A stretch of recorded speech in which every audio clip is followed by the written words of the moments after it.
21-сентябрда Владимир Путин Орусияда чектелген мобилизация жариялады. Алгач мобилизация деген эмне экенин аныктап алайлы. Бул аскер кызматын өтөгөн жоокерлерди согуштун чыгышына байланыштуу кайта аскер кызматына чакыруу жана тынчтык убактардагы куралдуу күчтөрдү эл чарбасын согуштук абалдагы шарттарга көчүрүү которуу дейт кыргыз тилинин түшүндүрмө сөздүгү. Путин чектелген мобилизация жарыялады. Максаты орус армиясына кошумча 300 000 аскер алуу. Аскер кызматына жарактуу орус жарандарын мобилизациялоо кандай жүрөт, кимдер тартылат жана башка ага байланыштуу суроолорду түшүндүрүп беребиз. Кимдер тартылат? Орусиянын мыйзамына ылайык биринчи кезекте аскер кызматында запаста турган, оор кылмыштарга соттолбогон жарандар чакырылат. Кимди чакыруу керектигин Коргонуу министрлигинен келген талаптардын жана медкомиссиянын корутундусунун негизинде чакыруу комиссиялары кабыл алат.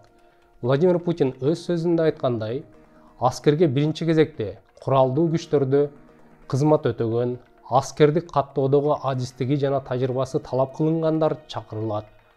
Булар кимдер болушу мүмкүн?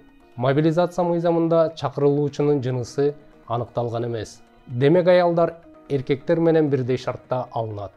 Ошондуктан аскердик каттоодогу адистиги бар аялдар дагы чакырылышы мүмкүн. Мисалы тизмеге медицина, байланыш, картография боюнча адистиги барлар кирген. Андан сырткары запастагы аскер кызматкерлери дагы биринчи тартылат. Украинадагы согуштун негизинде биринчи кезекте азыр орус армиясына аткычтар, механик айдоочулар, чалгынчылар, артиллеристтер талап кылынарын айтсак болот.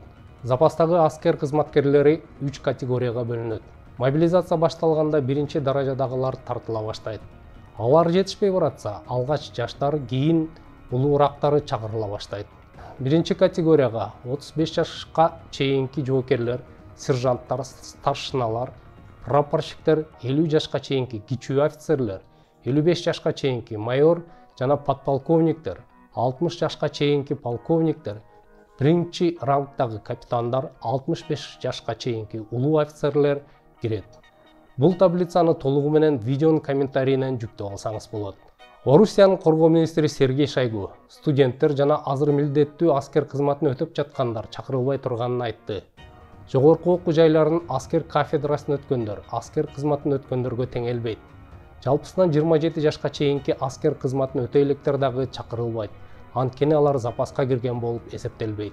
Биздин видео сизге жакса, биздин каналга жазылып, коңгуроону басып, чыккан бардык видеолорубузду көрүп туруңуз. Отсрочка же кийинкиге жылдыруу. Мобилизация боюнча чакырууну кийинкиге жылдыруунун өзүнчө тизмеси бар. Ал кадимки милдеттүү аскер кызматын өтөө үчүн каралган тизмеден айырмаланат. Кимдер кийинкиге жылдыра алышат? Ден соолугу боюнча убактылуу жараксыз деп таанылгандар, майып тууганын карагандар, 4төн ашык баласы барлар же 3 баласы жана аялынын боюнда барлар, Мамдуманын депутаттары, Федерация кеңешинин мүчөлөрү. Мобилизация кандай жүрөт? Киши мобилизация боюнча аскерге чакырылганы тууралуу билдирүү, жазма эскертүү, чакыруу кагазы, военкоматтын буйругу катары келиши мүмкүн. Мобилизация боюнча чакырылгандардын статусу Путиндин буйругуна ылайык мобилизация боюнча аскерге чакырылгандар контракт боюнча аскер кызматын өтөп жаткан аскер статусун алышат. Алар аскер кызматындагыларга мыйзам боюнча каралган бардык кепилдиктерге ээ болушат. Айлык, кошумча төлөмдөрдүн, компенсациялардын көлөмүн орус өкмөтү аныктайт. Ошол эле учурда мобилизация маалындагы качкынчылык жана бөлүктү өз алдынча таштап кетүү үчүн каралган жазалар катаалдаштырылды. Мобилизация жарыяланары менен Орусиянын ири шаарларында жаштардын каршылык акциялары башталды. BBC орус кызматынын маалыматына ылайык, 22 сентябрдын түнкү саат 1:30 абал боюнча Орусиянын 38 шаарында 1403 киши кармалган.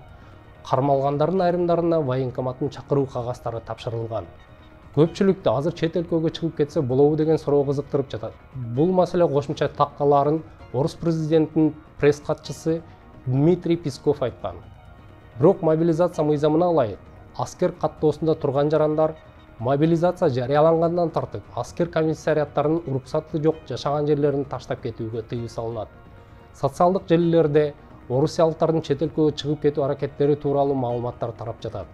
Колдонуучулар авиабилеттердин баасы 2-3 эсе кымбаттаганын, аэропортту эл жык-жыйма болуп калганын, автотранспорт менен Орусиядан чыгып кетүү оңой экенин, аскерге барбай калуунун жолдорун кызуу талкуулап жаткан учур. Мыйзам боюнча аскерге чакырылган киши түз эле согушка түшпөшү керек. Алгач алар бир нече ай аскердик даярдоодон өткөндөн кийин акырындык менен майда иштерден баштап согушка катышышы керек. Бирок Украинадагы согушта андай болбой, түз эле согуштун чоң ортосуна түшүп калабыз деген маанай күч. Мунун себебин орус жаштары өз бийлигине болгон ишенимдин жоктугу менен түшүндүрүшөт. Сиздер менен мен Чоробек Саадамбек болдум. Тынччылыкта, эсенчиликте кайрадан көрүшкүчө саламатта туруңуздар.